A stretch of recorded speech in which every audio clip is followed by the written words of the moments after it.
I'm 8 years old, and it's my first day at the new school. But I cannot express myself. Actually, I don't understand a single word of English. My family just moved from Korea to England. My mom is raising my little sister and me, and she's also finishing her degree.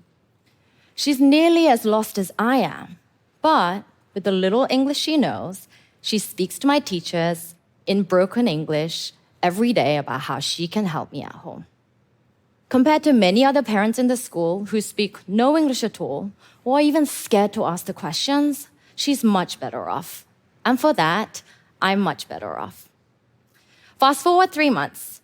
Every time my mom picks me up, a swarm of Korean parents crowd around the car. It causes a traffic jam, like every day, seriously.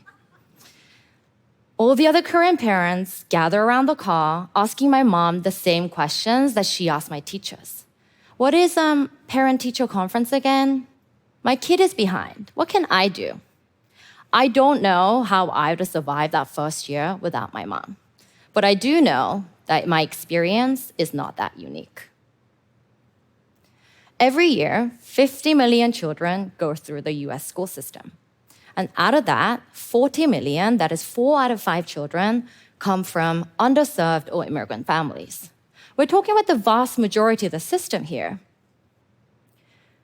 I realize that I'm one of the lucky ones because the law of averages will tell you that these children are likely to fall behind by 2 whole school years.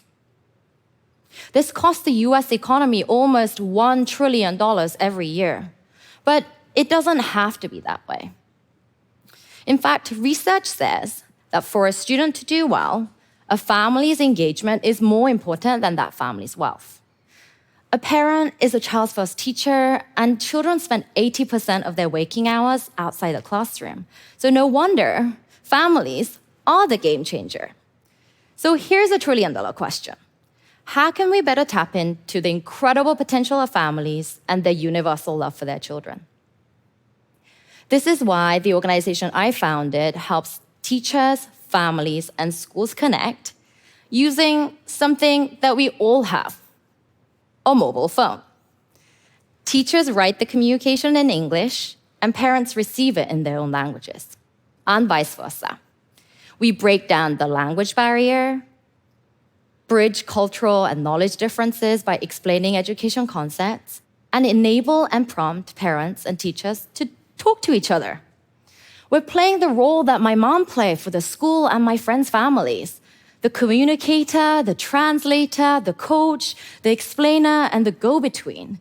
And since my mom cannot be everywhere, and in fact, no parent can, and that is not for the lack of trying, we've stepped in and connected 4 million families and students and educators in 70,000 schools today.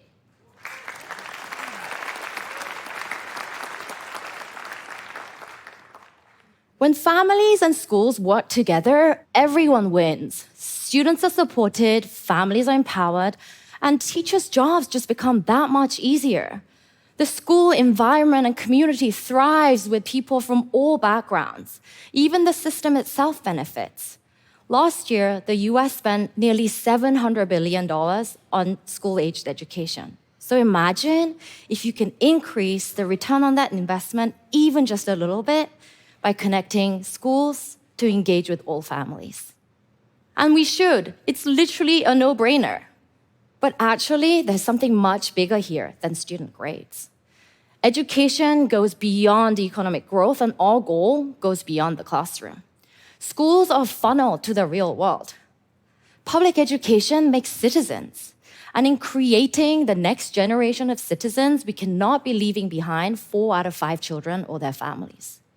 If we continue to pick and choose who the system engages with generation after generation like we do now, we will not be left with a community, a civil society, or even a functioning democracy.